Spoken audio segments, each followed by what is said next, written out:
Well, that's what I was saying. I'll probably always wear a rubber band on my wrist, bro. Yeah, you have for a long time though. Ever since I seen Kevin Garnett. Remember back when Kevin Garnett was my favorite player? Yeah. Ever since I seen him with a rubber band, I've pretty much always had one on my wrist ever since then, bro. It was funny. I was in the 99 buying some thumbtacks. I seen a big bag of rubber bands with all kind of different rubber bands, and I just grabbed it just because I knew it had a whole bunch of these in there. Yeah, I just grabbed it. I got guys over there. Had to grab the thumbtacks for our artwork. Man, I was about to say our new artwork, but we've had it for a while. We just ain't had the opportunity to put it up. Finally got it up now. Shouts out to my girl, not my girl. Shouts out to the homegirl Raquel Rhone. That's all her work, man. Every single piece. That's all her. No relation. Same last name, no relation. Solid. It's all her. She painted all this. She painted all of this, bro. She is solid, boy. And actually, the original Kobe that's on canvas, because what she does, she paints it on canvas, then goes and gets prints made that you can order. The original Kobe that she painted on canvas, she's selling it. She got a whole bunch of originals that she's selling. I'm gonna buy it. I hit her up. I was like, I don't know how much it is, but I want it. I need that. Yeah, but she dope, bro. She's dope. Like it actually looks like them. I got a paint that somebody painted for me. It's supposed to be Tupac. I got it, but I feel it. It look like a dude with a hoodie on. I'm just say that. Shit don't look like Tupac. I still gave him the money to support him. You know what I'm saying? He went through the work. He did what he did. I still gave him the money. I'm just like, I feel it. I've been getting more and more into artwork, man. I'm more into pieces like this though. Yeah. Of like.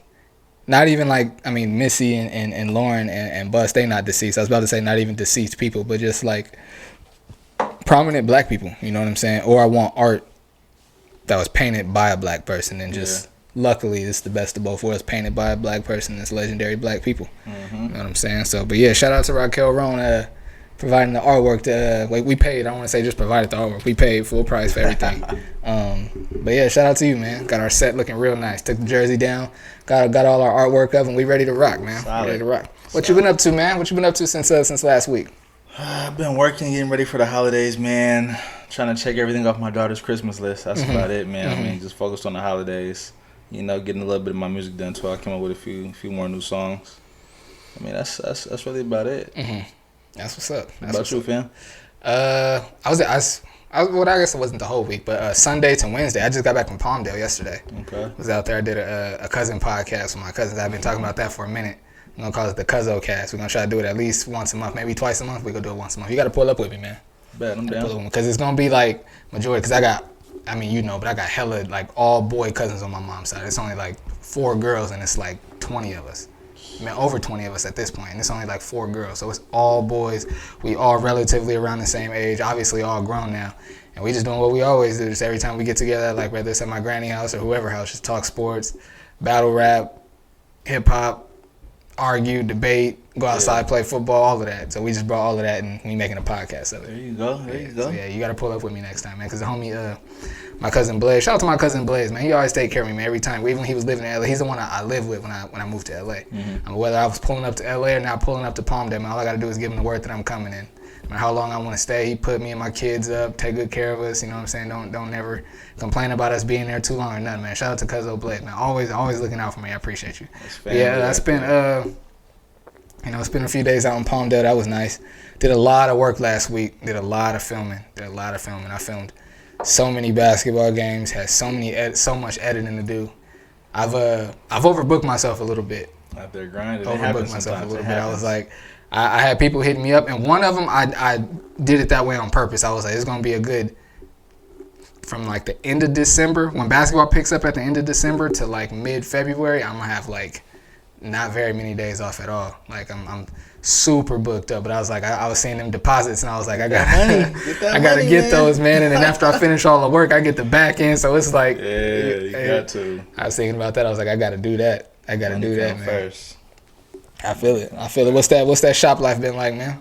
I mean, the shop life is good. You know, I can't complain. I mean, it's been a little. It was actually kind of slow this week because of the rain. And the storming down here, so a lot of people don't want to come out the house. We still getting money, but it's not how usual week is, you know what I'm saying? Then I had a little, I don't want to call it altercation because it didn't get that big, but I mean, there was a certain customer, you know, she booked me for a haircut. First of all, my thing is, you know, if you know, I have a busy chair. and I ask you to book with me days in advance, book with me days in advance. Yeah. Don't hit me at 4:45 talking about you got any space at 5 o'clock. The chances are I might not. Yeah. But on this day I had space.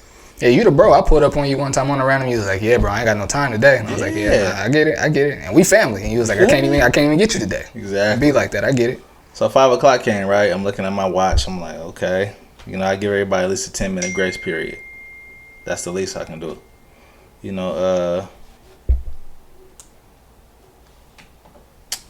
5:15 roll around 5:20. I'm looking at my clock. It's about 5:28. I'm like, I got somewhere to be at 6 o'clock because people think barbers, our life is just at the shop. At the shop, we got nothing else to do. That's just what we do. You gotta remember, we got kids. We got places we gotta be. We want to have a date. Anything. You know what I'm saying? So 5:30 came. I hit her like, I'm kind of running behind schedule. She's like, oh, I'm on my way. It was just traffic. I'm about 5 minutes away. I'm like, I understand that, but I got somewhere I got to be at 6 o'clock. If I wait for you, I'm cutting into my time now. She gets upset and she's like, oh, man, whatever. I'm like, well, you hit me with the whatever. I'm like, I've been here for your son. I've been cutting his hair. You go hit me with the whatever as if my life don't matter. I'm telling you what I got to do and it don't matter to you. So, personally, I took that. I thought it was kind of rude and kind of selfish. Because you're late, not me. Right. I've been here all day. You're the person that's late. I've been here all day. Right. You're late. You'll say, well, my son got to be on a plane and da-da-da-da. I said, okay, and I got to be somewhere right now. So, you telling me my family event is more important than your son's haircut? In my eyes, no. You should have been here on time. Right. I understand there was traffic. That's something we can't, we can't fight. You didn't know it was going to be traffic. I didn't know it was going to be traffic at the same time. I just can't right now. I can get you tomorrow. I said I can get you tomorrow early in the morning. She was like, is there anybody else sitting there that can get you? I said, yeah, but that's on you. If you're going to go to them, that's on you. But I just can't right now because it's conflicting with my schedule. We left it at that. I ended up cutting her son's hair today. We patched things up. We cool now. Okay, that's good. Yeah. That's good. That's what's up. Does that happen to you a lot? Like, does that happen pretty often or no? Yeah, people are late all the time. Some cats won't even tell you they're not coming. They just won't like reply, call, or nothing. That's what I hate the most. When you can't even take the time to text me and say, you know what, I can't make it, da-da-da-da. At least let me know what's going on. Then if you text me for a cut and I don't reply, you're going to be like, what's up, man? Why you ain't replying? I'm like, bro, you texted me last week for a cut and didn't say nothing. Right. But, it's business. I guess it's part of business. Nothing's going to be perfect. I feel it. You said you had a photography question for me. Yeah. So my question was, when it comes to, like, taking pictures, I see a lot of cats sometimes. I see cats up here with it. I see cats on the ground with it. When they're on the ground with it, what does that do to the angle? I done seen cats on their back before, like, I was like, what is he taking a picture of? Yeah, it depends on like where they're at. You mean like at a basketball game or just in general? Just anywhere in general. It just creates a different angle and like a different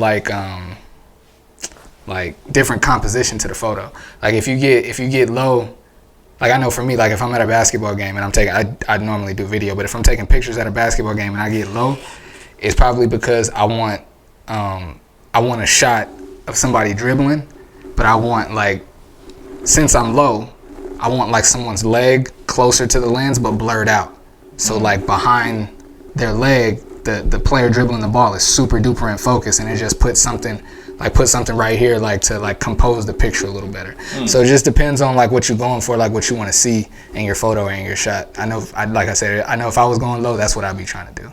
Or if I was like in the stands, like I like to shoot from the baseline, like sit on the baseline, like right underneath the basket is where I like it. But if I'm in the stands, I'm gonna do that too. I'm gonna like get behind somebody that's either got like a big head or like big hair, and I'm gonna like get like just like the small arc of their head, like right in the bottom of the, if I'm taking pictures, like right in the bottom of the lens, so that way like it creates that composition. You know what I'm saying? That makes sense. I always wonder why why cameramen did that.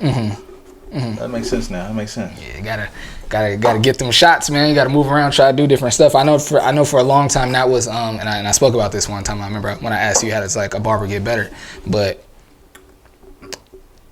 I felt like for a long time my photography had been stagnant. And I was like, I wonder what, like, I feel like I'm not really getting no better. I'm not really doing anything different. It's because I was standing in the same spot, taking pictures like the typical way I always did. So when I start going in the stands or standing in the corners or doing different things, I started getting different results. So, yeah. That's makes sense. Yeah, for sure. For sure. Well, since I'm on talking about shots and photography and all that, I'll go ahead and get into a flick of the week. My flick of the week this week, 1 second. My flick of the week this week goes to a very, very dope photographer in LA named Nikki Boutte. She's super dope. Nikki Boutte. I like your name, Nikki Boutte. I like that. She's super dope, man. I actually met her. She's the official photographer of the Drew League this past summer. I met her up there at the Drew League, and she's just dope with that camera, man. Just like the dude I shouted out last week, but this week goes to Nikki. She covered Sierra Canyon when they played at Staples Center just recently. And so like my flick of the week is going to the shots that she took of Sierra Canyon women's basketball team playing at Staples Center. They're just super good shots, man. Like super clean, super crisp, real sharp. You know what I'm saying? Just the whole time, all summer, I was like, man, I hope she get a couple shots of me so I can post them on my gram. But she never did because I was sitting in the seat, you know what I'm saying, doing my thing the whole time. But yeah, my flick of the week goes to Nikki Boutte. Super chill girl too, man. Super humble, super chill. I be sitting, like when I think I told you when Frank Nitty knocked me out my seat at the Drew League and my hat came off, remember? She like came over there, you know, checked on me, was like, you good? And even like the days after that, like she would always, it was mad hot in the gym. She would bring a fan, like her fan from home and plug it up right there at the DJ thing. So like both of us, we sitting there, so we both got air, and she angled it to where like it's for both of us. She could have just put it just on her. That's what's up, you know what I'm saying? Just really, really cool, man. Really, really cool. And actually, I try to sell her because I don't use a Canon anymore. She shoots with a Canon camera, and I had like some lenses I wanted to sell her. And normally, like when you something like that, photographers can be kind of cocky and kind of not necessarily trying to be like, oh, I done did that already. I already got that. Yeah. And I'm like trying to sell her lenses that she already has before. And she's like, okay, made it like, she's like, okay, I already have that one, whatever. Like just super, like just real cool, like super humble, real chill. About her business. You know what I'm saying? Shout out to her. My bad, I should say her Instagram name. Her name on Instagram is Creative NLB5. Creative spelled the normal way. The letter N, the letter L, the letter B, and the number 5. Yeah, make sure y'all go follow her, man. Yeah, for sure. Go follow her. Let's get into that cut of the week. My cut of the week goes to my boy. You can find him on Instagram.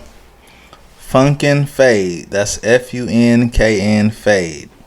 He's from Laurinburg, North Carolina. This man can cut. Trust me, I'm a barber, and I say that like with emphasis. This man can cut. The dude is solid. Tell us about the cut that you highlighting this week. So the cut that I'm highlighting this week, it's a taper. You know what I'm saying? Crispy lineup. You guys will see the cut in the video. Crispy lineup, crispy beard. You know, it's blended nice on the sides. There's no lines in the taper. The lineup is nice and sharp. The beard is crispy. This is damn near perfect. It's damn near perfect. If not. Mm-hmm. That's what's up. What? Say his name one more time. His name is FunknFade. FUNKN Fade. He's from Laurinburg, North Carolina, the South. Oh yeah. I did. Okay, yeah, I did see that. I'm about to follow him right now. So yeah, that's our cut of the week right there, man. Shout out to the boy. If I'm ever in NC, you know what I'm saying, I'm gonna come get cut by you for sure. Bet. Now let's get into some of these topics. I guess we're gonna start with the sad news that we just got as soon as we sat down to do the podcast, man. R.I.P. to Demaryius Thomas, man. Yeah, man. I just found out on Twitter that a bunch of different NFL players posting that he died. Did it say how he died? I know the news is real early. It didn't say how. Nah, I just said he died, like R.I.P. I didn't say how he died or nothing. That's tough. It's too many people leaving here real fast, man, and like real quick and in a hurry. Like, I mean, you gotta think about it. And just this one day, we woke up, he died. And you had Slim 400 from LA died. That's right. You know what I'm saying, from Treetop. That's right. YG's homie, he passed away too, but he got shot. I don't know how DT died, but I mean, you know, Slim 400, he got shot. It's crazy in LA right now, man. It's purging out there. I heard. It's like Gotham City out there, bro. They going crazy in LA right now, fam. Luckily, all my cousins, I still got a few cousins that move around in LA. But luckily, you know, thankfully, most of my cousins are in Palmdale and out of the way. You know what I'm saying? It's crazy. Like, they getting robbed while they at dinner. See, and that's mainly because I was just in LA, not last weekend, the weekend before last, right? I'm sliding down Slauson, you know, we chilling, we go see Nip Store. I didn't feel none of that energy there. It felt like it was a cool regular day. I mean, I hopped out, took a picture, you know, somebody rode by, you know, it was like, what's up, kid? But I mean, you know, after that, I mean, it was cool. And see, it's not like how it used to be in LA, to where, like, I mean, you still gonna get banged on if you walking through there for too long wearing the wrong thing. But it ain't like that no more. Like, people are out looking for the lick. So if you out at the mall, you know what I'm saying, looking like money, they gonna follow you to the car and probably follow you home. You know what I'm saying? If you know what I'm saying, if you at the party, it's a party in the hills, and you know what I'm saying, you leaving with all the pretty girls and y'all look like y'all up to something, you might get followed, and they go jump out at you where, you know what I'm saying, where you stop at. You know, that's the type of time they on out there. They been flocking, they been breaking in homes, they been, you know what I'm saying, running in the $1 million houses in the hills. That been going on, but now they catching people like at the light, coming out the mall, at dinner. Do you see the video? I think it was two couples or a couple and like a third wheel. They all sitting at dinner, and dude walks up, say they're sitting at this table right here. He just pull a blower out right here. And like, nobody else knew what was going on. Nobody else had a clue. It's crazy in LA right now. They took the jewelry off the wrist. Everything. It's crazy, fam. I had never seen nothing like that. Nah. You seen people get like robbed at a restaurant or something, but not like they did that. Like, they did that 4 more times before they went and got back in the car. Cause they didn't even look around. They wasn't worried about nothing. It's crazy, bro. I don't even know if I should be talking about this shit on camera, because I feel like don't incriminate yourself or anyone else. Yeah, we're gonna leave that alone. I'm just gonna say this: I haven't been a barber my whole life. I'm gonna leave it at that. There you go. There you go. I feel it.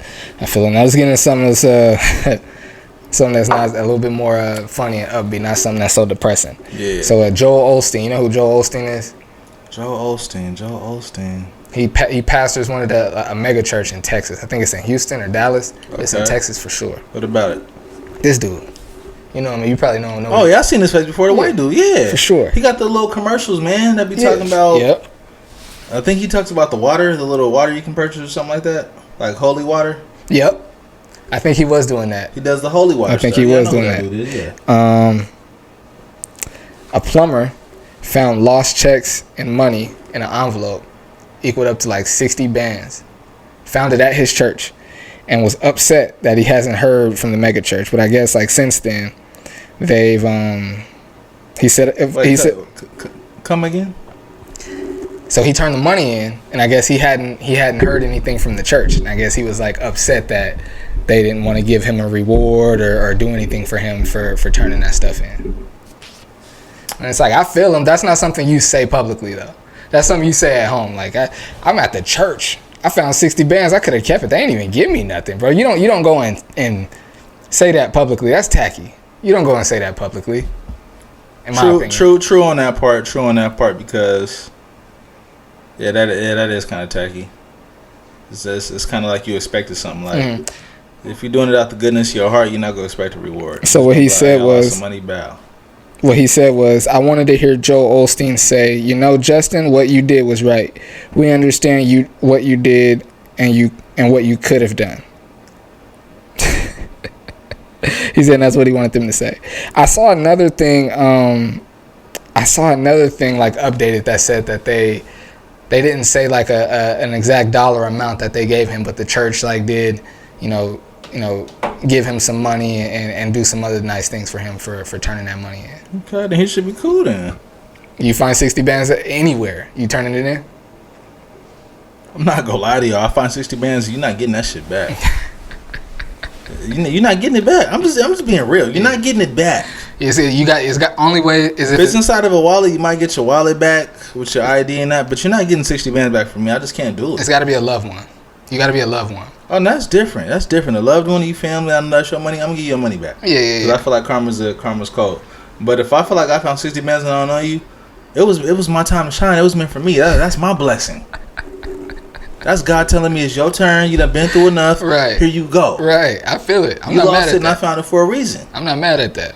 But I feel like if you find it in his families, sometimes like me, sometimes I never had to do it with you because you know you my nigga. But sometimes I'll invite people over, right, just to see how their characteristics, and I'll put like a $20 bill by my bathroom toilet. So when they go use the bathroom, I'm gonna see if they're gonna keep it or if they're gonna let me know. Oh, I think I found this money by your toilet. That let me know the kind of person you are. If you're willing to give me my money back in my own house, or you gonna keep it, what else would you do? You can't tell me I lost some money by my own toilet. That tells me a lot about you. I've done that to a few cats. But they've told me like, "Hey, I found it by your toilet." I haven't found no thieves yet. You feel me? Okay, Luckily, that's so. good. But That's good. you know, it's something like that. You know what I'm saying? That a test like that will tell you a lot about a person. I agree. If that person is still from you, they'll lie to you. No, that's real. That's real. I never. I think honestly, I've just always been naive and just. I'm not that way anymore. But for a long time, I was just naive and wanted to see the good and believe the good in everyone. And so I never like tested people that way. I never would like put somebody in a situation to where they have to make that type of a decision. I would. Now, if it happens, if you find yourself in that position and you do the wrong thing, then I gotta cut ties. I just want to know the kind of people I'm dealing with. I feel you. And now that I'm older, I can't say that I will do that, but I'm not like before. I would judge people when I heard that they would do stuff like that they would test even loved ones, like put loved ones in a position to do something foul. But now that I'm older, I can't say that I would do it, but I'm not mad when someone feels like, you know what I'm saying? I don't feel away when someone feels like they have to do that. Well, this is the reason I do that, because there's a good saying that says money is the root of all evil. The love of money is the root of all evil. And that's where people get it messed up. Okay. That's where people get it messed up. It's the love of money. I just feel like if you willing to steal some money from me, you're willing to do worse than that. Okay, keep going. You know what I'm saying? Like, if you can't honestly tell me, like, oh, I found this money, you willing to steal that? If I left you in my house alone, say I'm gonna go to the store, I'll be right back. What else might you take? If you took that, you might be going through my drawers. You know, going through my jewelry section, everything. You know what I'm saying? So you don't know. Right. I feel it. I just gotta know who I'm dealing with before I really say, oh, you my partner, my friend, boom. I gotta see what you rocking with. If you can bring my money back and say this is by a toilet, that's my nigga right there, man. Okay, so I'll then fuck with you. How do you feel, since we don't think about like trusting people, how do you feel about leaving your boys alone with your girl? Alone with my girl? Yeah. I mean, I've honestly never been in that position. Actually, no, I've never been in that position. But there are certain homies, I'm keeping it real, certain homies that I would do it with, certain homies that I wouldn't do it with. And that makes me ask, if you can't leave him alone with your girl, why is he your homie? Or why is she your girl? That's a good question. You know what I'm saying? Because I feel like all my homies, I could leave any one of my homies like around my girl, no question.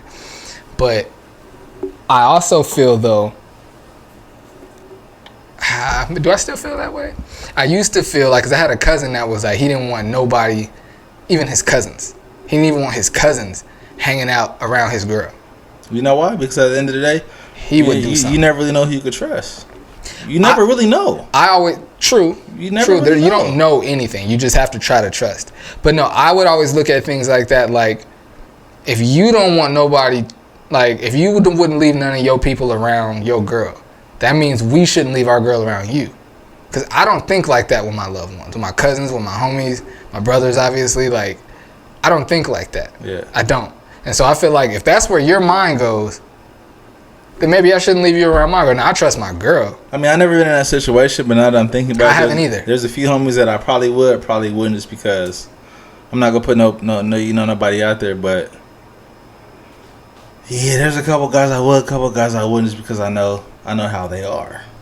Like, they told me other stories about, like, oh, I went to go kick with the homie and he had this chick, and then I ended up leaving with the chick, like that, because it's like, that's why I'm like, could I really cheat? You know, it's certain shit they say when they in my chair. You know what I'm saying? I'm like, oh, okay. Like, I had a dude today tell me, you know, we was talking. You know, he was talking about, you know, oh, me and my wife went to this place and that place. It was like our little official honeymoon because we never did one. He was like, I got drunk, wifey fell asleep. I went downstairs. You know what I'm saying? Met this little chick by the cabana. You know, we did what we did. Thum. I'm sitting up there like, and I was on your honeymoon, my nigga? Damn. I wouldn't trust you with a bag of chips. Yeah. You know what I'm saying? If you doing shit like that to your wife on your honeymoon, that says a lot about you. Now let's talk about that. How do you feel about like your homies? Like you got homies that you feel like would never do you foul or never do nothing grimy or dirty to you, would never cross you. Mm-hmm. But that same dude would do his girl foul. Yeah, so the person that he lay with, that he's claimed to love. So you'll do me the same way because you don't care about her. That's how I feel. But there are some men, though, there are some guys, though, that would never violate a friend, but would violate their woman all day. And I feel like it's like, now look, listen, I'm not here to judge or, hey, live your life, you know what I'm saying? But I've always peeped stuff like that. I have. It's like, See, so this is what I mean when I say homies. Like, I got a certain kind of homies. You've been my homie since the sandbox. You know, first fight, we chilled with girls. We, first kid. All that shit we used to do when we was young. You know what I'm saying? Running from dogs to school, the whole shebang. You know what I'm saying? Homie. And then you got homies that I just met off of cutting hair. Like, I would trust you around one of my girls. You know what I'm saying? I mean, my girl, if I had one. Fuck it, one of my girls. I would trust you. You know what I'm saying? But like a nigga that I just met at the barbershop, we might go hang out, go to the club because we both we both think the club is popping. You know what I'm saying? I wouldn't trust that nigga around my girl because I don't really know you like that. You know, I'm useful to you for a haircut. Right. You're useful to me for finances. That's it. At the end of the day, I don't know if you really fuck with me like that. So to leave my girl around you, I can't trust that. It's not even saying that she would do anything wrong. It's the fact that you might try to be too slick. You said the dude would. Yeah. Okay. You might try to be too slick. I'm not saying she would cheat or do anything wrong. It's the fact that you might try to be too slick and test the waters. You just might test it. You might think, I got that chance. Boom. I don't even know how I would behave if I knew that was going on. I don't even know how I would feel if something like that were to happen. You know what I'm saying? Like, I don't even know how I would feel if something like that were to happen. Because I know there's been times when, and obviously this is back in high school, like long time ago. But there have been times when I like date a girl or was like about to date a girl or talking to a girl. And then we'd break up or we'd stop talking or whatever. And then one of the homies is talking to her like instantly. You know what I'm saying? And for me, I've always kept it player, bro. I promise you. That's the only way to keep it, man. Even if my heart, like, and I was like, I felt like I was really feeling this chick. Promise you, bro. Those feelings, I've never displayed them in my life. I've always tucked it. Always. But I've always, like, I remember feeling away a couple of times when, like. Because you know what that mean? Go ahead. I mean, when you was with her, the homie was been wanting to talk to her. He was waiting. And that's how I feel. Waiting on his chance. The chance came. Yeah, he jumped on it because he feeling like, it's just a girl. Why would you trick? And see, I've never moved like that. I've never been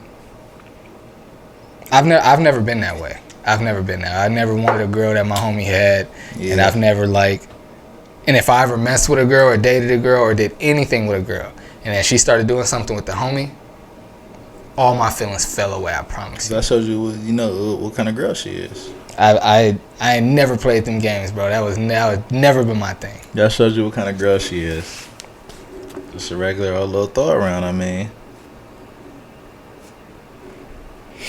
Now, I never smashed one of the homies' girls before. I never did nothing like that. I mean, there was a acquaintance, somebody I knew. You know what I'm saying? But he wasn't really the homie like that. I just knew him off of, like, let's just say I knew his girl through a situation. They ended up, like, not messing with each other anymore, right? And she was like, oh, how you been? Blah, blah, blah. We ended up talking, da-da-da. We did what we did, you know what I'm saying? But he found out about it and got upset. I'm just like, bro, like, I'm not your homie. Like, I know you for what? 10 weeks out of the year. Like, I know you for 10 weeks out of the year. That's it. You're not my mans. I know you for a season. And somebody you cut his hair, or what do you say? Nah, it was some football shit, man. Okay. You know, like parent, kid of the team, his mom. You know what I'm saying? Like the dad, I knew the dad, but he wasn't the homie like that. So, you know, we ended up doing whatever we did and shit. And then he found out about it and got mad and was like, "Oh man, told her that's fair. How you gonna do that?" We're just like, "I'm not your homie. Like that's like we're not homies like this."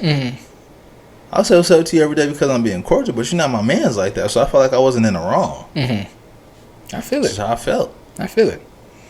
Dude, you gotta be careful. A nigga kill you over his chick. But as far as like it being right or wrong, I feel you. So we not boys like that, but we just know each other. Yeah, we know each other. On some football shit. Like I got to see you 10 weeks out the year because our kids play football together. That's cool, but I'm not your man's like that. So I don't feel like I was in the wrong for that. Plus, I mean, if your girl or your ex-girl choosing like that, like, I mean, exactly, must be something you doing wrong, pimp. Exactly. Not necessarily, but possibly. I mean, a girl ain't gonna live a good situation for no reason. A girl ain't gonna live a good situation for no reason. Sometimes girls just get bored. Sometimes people just get bored. Something they doing wrong. Keep it spiced up. I feel it. Keep it popping. They won't be bored. I feel it. Now you see this what's been going on with Alec Baldwin, the actor Alec Baldwin. You was talking to me about it, but oh yeah. Yeah, I remember him. So he's on the set. He's on the set of a movie. I believe the movie's called Rust, and he shot somebody on the set and killed him. Yeah, bro. He said so there wasn't supposed to be a live round in the gun. It's supposed to be a blank or whatever. And he said he didn't pull the trigger. He just like pulled the hammer back. He just pulled the hammer back and let it go. But could you imagine that, bro? Like, that's gotta feel you gotta feel bad after that shit. Fam, there's things that I've done consciously on purpose as a kid, just being a knucklehead, and some of those things still haunt me to this day. Cause I knew I wasn't supposed to do it. I ain't even gonna get into everything, but things that I've done as a kid, some of them still haunt me to this day. And I did them consciously on purpose. Could you imagine accidentally killing somebody, bro? Man, it's got to be the worst feeling. You got to live with that, like knowing that you killed somebody. I mean, some people, I don't know. It depends on the person. Some people is like, well, fuck it, it happened, da da da. You know what I'm saying? But to me, a person in my situation, I would feel bad. I would feel hella bad. Like, I mean, this lady, this family lost their daughter, whoever it was. You know what I'm saying? Like, that's crazy. Could you, man? Do you have anything like anything that still haunts you? Like anything that you've done like years ago, or maybe, I guess it would have to be years ago, something a while ago, if it was haunting you. Anything that you could speak on? Because I don't even know if I want to speak on mine. It still haunts me.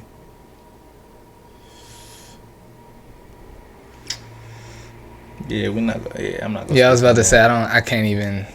I'm not gonna speak on that. I can't even speak on mine. Damn, that's crazy. You know what I'm saying? Now that I even brought it up and started to think about it, I'll be thinking about it even more now. And it's not something that I think about every day, but a few times out the year I think about it and be like, oh my god, I can't believe I did that. And to be real, if I told the story, people would be like, my nigga, that ain't even that bad. But just me being the sensitive guy that I am and knowing that I wasn't supposed to be doing that and I knew better than that, yeah.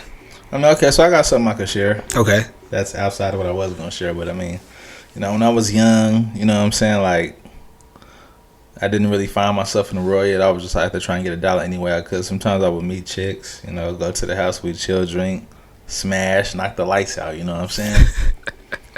And then when they would go to sleep, I would go through their purses. You know, like I said, I was young. This is before I found myself. I was doing my thing. I was young. I'm talking about 17, 18, 19, 20 type. I would go through their purses.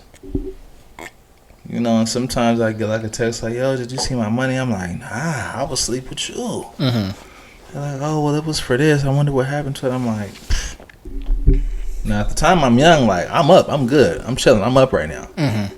But now as I'm older, I'm like, that was kind of foul. Yeah. I shouldn't have been doing that. Like, Yeah, that's some. You my guy, but that's some F-boy stuff right there. It is. It's definitely some fuck boy shit, man. For sure. Like you said, fuck. Boy, I'm a man now. It was boy shit. My guy. It was boy shit. So anybody watching this podcast, if you ever went through your purse and some money was missing, I'm sorry. I apologize. You a fool. But I needed it. Fool. Do I have more than one? Because the one that I'm thinking of, I can't really. And my mama watched this podcast. Yeah, I can't. I can't tell that story on here. Let's go ahead and move to the next topic, man. What else we got? Remember Brittany Renner, the girl I told you about that had a baby with PJ Washington from the Charlotte Hornets? Yeah. Deion Sanders, primetime. You know, he's a coach, the head football coach at Jackson State. He brought Brittany Renner in to talk to his team about, like, I guess, like, girls like her, like, to look out for and, like, just how the game go. And I seen everybody, like, I guess not really criticizing Deion because I didn't really see any negative things about Deion, but I seen people criticizing, like, oh, how can she? And I'm like, who better?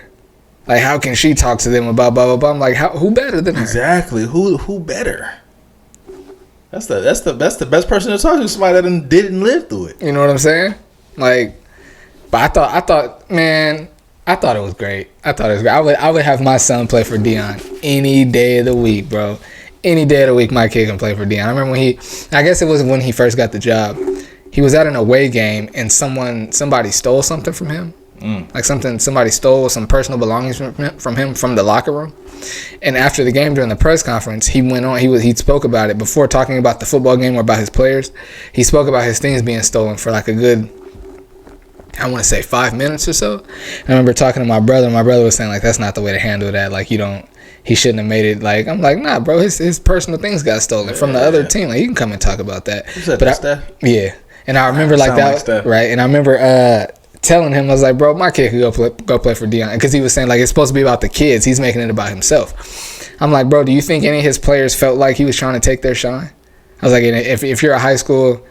If your kid is in high school and you're being recruited by Jackson, do you think seeing that's going to make you not want to send your kid to go play for Deion? Especially if he plays defensive back. You definitely send him to Deion. You know what I'm saying? Like, my kid could play for Deion anytime. I thought it was genius, bro. I thought, like, now granted, Jackson State isn't like what USC used to be or like Alabama, where it's like they're up and coming though. For sure. And with Deion there, they're going to become one of those schools without a doubt. But I thought it was great, bro. Like, why not? And who else? Who else to talk to them? Yeah, I feel you on that. She was perfect for him. Yeah.